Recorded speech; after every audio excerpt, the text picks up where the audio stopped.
বন্ধুরা, নোংরা পোশাকের কারণে বিমানের সবাই তাকে ভিখারি ভেবে তাচ্ছিল্য করছিল।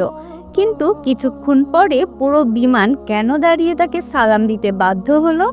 আসুন জানি সেদিন কি ঘটেছিল এবং কে ছিল সেই রহস্যময় ব্যক্তি। পুরো ঘটনা জানতে ভিডিওটি না টেনে শেষ পর্যন্ত দেখুন, আর এই ভিডিওটিতে একটি লাইক করে দিন।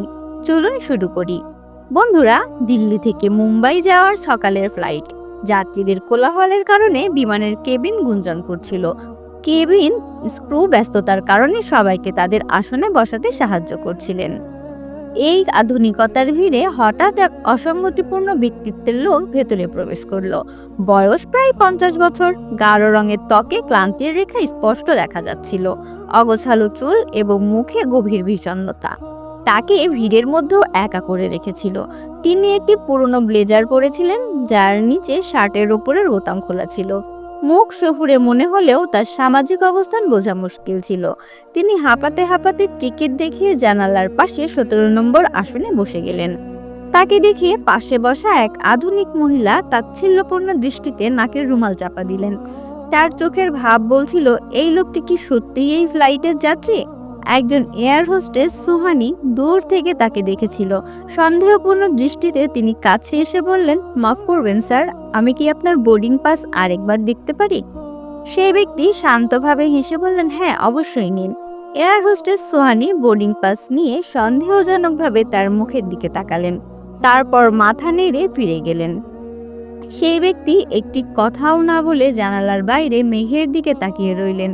তার পাশে বসা একজন ব্যক্তি, যিনি আর সহ্য করতে না পেরে এয়ার হোস্টেসকে ডেকে বললেন, শুনুন, দয়া করে আমার সিট বদলে দিন।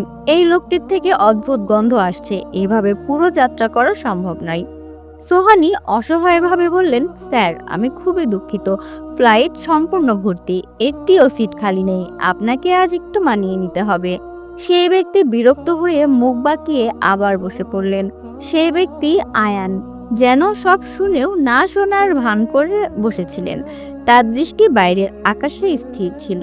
তখনই পাশের সিট থেকে কেউ চিৎকার করে বললেন, আরে আয়ান, তুই এখানে?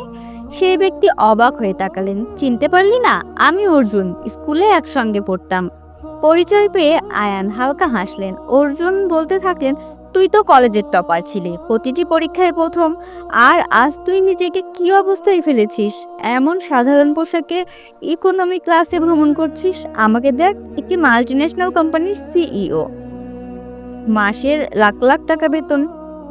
তার কথায় বন্ধুত্বের চেয়ে অহংকার বেশি ছিল। আয়ান শান্তপূর্ণ স্বরে উত্তর দিলেন, এটা একটা লম্বা গল্প অর্জুন, সময় হলে কখনো বলবো। তিনি তার ব্যাগ খুলে একটি পুরনো ফ্রেমের চশমা বের করলেন। তার হাতে হালকা কাঁপুনি ছিল, কিন্তু চোখের দৃষ্টি ইস্পাতের মতো দৃঢ় ছিল। তখনই বিমানে হালকা ঝাঁকুনি লাগলো এবং তিনি একটু নিচু হলেন। যাত্রীদের মধ্যে হালকা আতঙ্ক ছড়িয়ে পড়ল। এয়ার হোস্টেস সোহানি ইন্টারকমে ঘোষণা করলেন, সম্মানিত যাত্রীরা, দয়া করে নিজ নিজ আসনে বসে সিট বেল্ট বেঁধে নিন, আমরা হালকা টার্বুলেন্সের মুখোমুখি হচ্ছি। ভয় পাওয়ার কিছু নেই, সবকিছু নিয়ন্ত্রণে আছে। কিন্তু পরিস্থিতি দ্রুত খারাপ হতে শুরু করলো। হঠাৎ এক প্রচন্ড ঝাঁকুনিতে পুরো বিমান কেঁপে উঠল। যাত্রীদের মধ্যে প্রার্থনার ধ্বনি শোনা যেতে লাগলো। তখনই কেবিনের দরজা খুলে গেল এবং সোহানি দৌড়ে বেরিয়ে এলেন। তার মুখে ভয়ে সাদা হয়ে গিয়েছিল, ঠোঁট কাঁপছিল। তিনি চিৎকার করে বললেন, প্লিজ, আমাদের মধ্যে কেউ ডাক্তার আছেন? খুব জরুরি। একজন মধ্যবয়সী ব্যক্তি, ডাক্তার কিরণ দত্ত, দাঁড়িয়ে বললেন, আমি ডাক্তার। তিনি দ্রুত ককপিটের দিকে এগিয়ে গেলেন। কিছুক্ষণ পর উদ্বিগ্ন হয়ে ফিরে এসে বললেন, পাইলটের হঠাৎ স্ট্রোক হয়েছে, তিনি অজ্ঞান এবং বিমান চালানোর অবস্থায় নেই। কেবিনে নিস্তব্ধতা ছড়িয়ে পড়ল। পাইলট অসুস্থ ছিলেন এবং বাইরে ভয়ানক ঝড় সহ পাইলট ক্যাপ্টেন রাহুল একা সেই পরিস্থিতি সামলাতে হিমশিম খাচ্ছিলেন। সোহানি আবারও কাঁপা কণ্ঠে ঘোষণা করলেন, আপনাদের মধ্যে কেউ কি বিমান চালাতে পারেন? পরিস্থিতি খুবই গুরুতর। যাত্রীদের মুখে ভয় পাথরের মতো হয়ে গিয়েছিল। তখন মৃত্যু এত কাছে আছে, তখন কোনো পথ খোলা থাকে না। ঠিক তখনই সেই শান্ত এবং বিষণ্ণ ব্যক্তি আয়ান হাত তুললেন।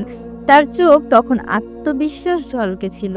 পাশে বসা অর্জুন চিৎকার করে বলেন, আয়ান, তুই তুই প্লেন চালাবি? তুই তো আমাদের সবাইকে মেরে ফেলবি, অন্য কাউকে খুঁজে নাও। বাকি যাত্রীরাও আতঙ্কে বের করতে লাগলেন। এই ভিখারির মতো লোককে প্লেন চালাতে দেবে? এর চেয়ে ভালো আর কেউ নেই। সোহানী দ্বিধাগ্রস্তভাবে জিজ্ঞেস করলেন, স্যার আপনি কি সত্যিই বিমান চালাতে পারেন?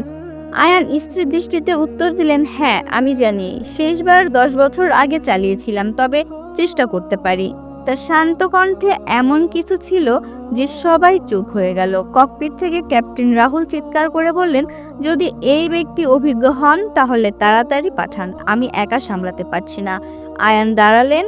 তার চলার ধরন এখন দৃঢ়তা ছিল, তার হাঁটার ভঙ্গি বদলে গিয়েছিল, প্রতিটি পদক্ষেপে আত্মবিশ্বাসের ঝলক ছিল। তিনি ককপিটে প্রবেশ করলেন এবং কন্ট্রোল প্যানেলের দিকে একবার তাকালেন, তারপর হেডসেট পরে কন্ট্রোল টাওয়ারের সঙ্গে যোগাযোগ করলেন। দিল্লি কন্ট্রোল, আমি ক্যাপ্টেন আয়ান মেহরা ওরফে ভিকি। আমাদের পাইলট অসুস্থ, জরুরি অবতরণের অনুমতি চাই। ক্যাপ্টেন ভিকি নাম শুনে সহ পাইলট রাহুলের চোখ বিস্ময়ে বড় হয়ে গেল। এই নাম বিমান চলাচলের জগতে এক জীবন্ত কিংবদন্তি ছিল।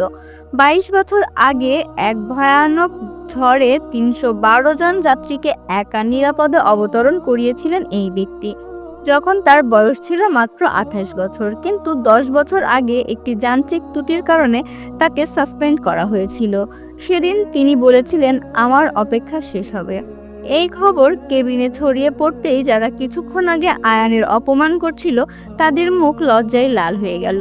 যে মহিলা নাকে রুমাল চাপা দিয়েছিলেন তিনি মাথা নিচু করে বসেছিলেন। অর্জুনের মুখ ফ্যাকাশে হয়ে গিয়েছিল। বাইরের ঝড় তখনও চলছিল, কিন্তু ককপিটে আয়ানের হাত দক্ষতার সঙ্গে কাজ করেছিল। তার প্রতিটি নির্দেশ সঠিক ছিল। কিছুক্ষণ পর কোনো ঝাঁকুনি ছাড়াই বিমান রানওয়েতে স্পর্শ করলো। যাত্রীদের মধ্যে স্বস্তির নিঃশ্বাস করলো। অবতরণের কথা বোঝাই গেল না, তিনি যেন জাদু বলে দিলেন। যখন আয়ান ককপিট থেকে বেরিয়ে এলেন তার মুখে এক অদ্ভুত শান্তি ছিল। যে যাত্রীরা তাকে ভিখারি ভেবেছিল তারা অপরাধবোধে মাথা নিচু করে দাঁড়িয়েছিল। অর্জুন দৌড়ে এসে বললেন, ভাই তুই সত্যিই ভিকি, আজও তুই টপার, আমি তোর কাছে হেরে গেলাম। আয়ান হেসে বললেন, হার জিতের কথা নয় অর্জুন, আমি শুধু আমার আত্মবিশ্বাস হারিয়েছিলাম, আজ তা ফিরে পেলাম। একজন এয়ারলাইন্স কর্মকর্তা রমেশ ভিড় চিরে এগিয়ে এলেন এবং মাথা নিচু করে বললেন, স্যার আমরা আপনার ফ্লাইট পারফরমেন্স লাইভ ট্র্যাক করেছি, আমাদের বোর্ড আপনাকে ফিরিয়ে নিতে চায়। আয়ান আকাশের দিকে তাকিয়ে শান্ত স্বরে বললেন, তারা আমার চাকরি কেড়ে নিয়েছিল কিন্তু আমার সাহস কেড়ে নিতে পারেনি। এই কথা শুনে কোনো নির্দেশ ছাড়াই বিমানের সব যাত্রীরা একে একে দাঁড়িয়ে গেলেন। করতালিতে আর সম্মানে পুরো কেবিন গুঞ্জে উঠল।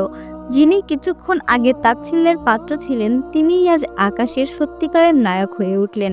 সবাই মিলে সেই কিংবদন্তিকে সালাম জানালো, কারণ সত্যিকারের যোগ্যতা কখনো পোশাক বা বাহ্যিক রূপে প্রকাশ পায় না। বন্ধুরা, এই ছিল আমাদের আজকের গল্প। গল্পটি কেমন লাগলো অবশ্যই জানাবেন এবং আপনি কোথা থেকে দেখছেন। গল্পটি ভালো লাগলে অবশ্যই লাইক দিবেন এবং বেশি বেশি শেয়ার করবেন, আর আমাদের চ্যানেলটি সাবস্ক্রাইব করতে ভুলবেন না কিন্তু। ধন্যবাদ সবাইকে, দেখা হবে পরের ভিডিওতে। ভালো থাকবেন, আল্লাহ হাফেজ।